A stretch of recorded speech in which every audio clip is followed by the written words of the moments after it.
Let's start in child's pose. So you want to turn sideways here in a tabletop position, knees to the outer edges of your mat. If you are not using a mat, that's totally fine. Just make sure your knees are wider than your feet. Bring your toes to touch, push yourself back, and walk your arms out in front of you, bringing your forehead down to the mat. If it doesn't feel good to bring your forehead to the mat or your hips towards your heels, you can put a towel under either. You can use a block, this is especially helpful on your heels to create some space here so that it doesn't feel like quite as intense of a stretch. And just relax into this pose.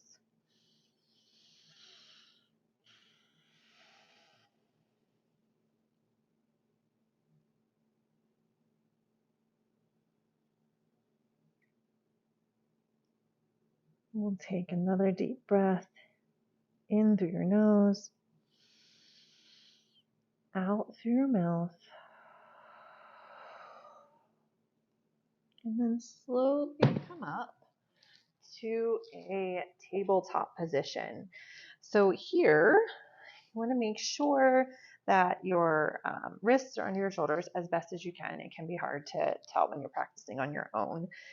Knees under your hips, and that your knees and your wrists are aligned.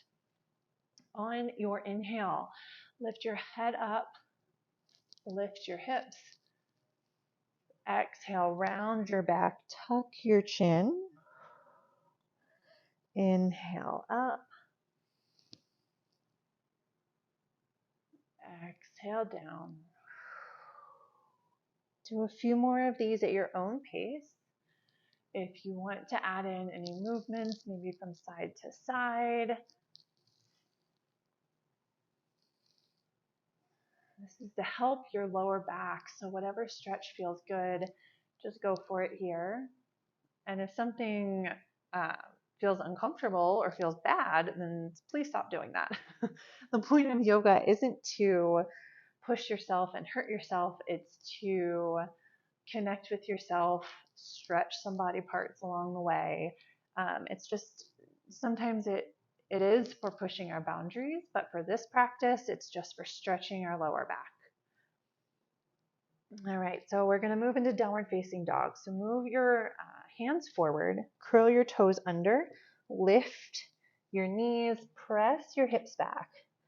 Now, one of the things that I think is the most important in downward facing dog is that you want your shoulders to be in a straight line with your back. And as you can see here, my legs are straight, but my shoulders are not in alignment. And that can lead to some tricky shoulder problems. So I'm going to bend my knees, which will allow me to lift my hips and press back into my shoulders so that I can get that alignment that we want in our shoulders. So it's more important to have that alignment than for your legs to be perfectly straight. So go ahead, pedal out your feet. Just really stretch into that. Sometimes it's helpful to roll your elbows out a little bit or to go on the outer edge of your hands. But just mess around with it and see what feels comfortable for you. If you're not used to doing down dog, none of it might feel comfortable. So just work with it. And then I want you to walk your feet forward to your hands. And this might start to get a little tricky. So if that is the case, then feel free to bring your hands to your shins or even to your thighs.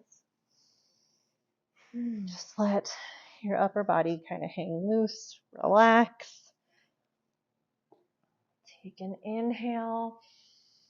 Hands come to your thighs. Exhale back down. And inhale, come all the way up, arms overhead.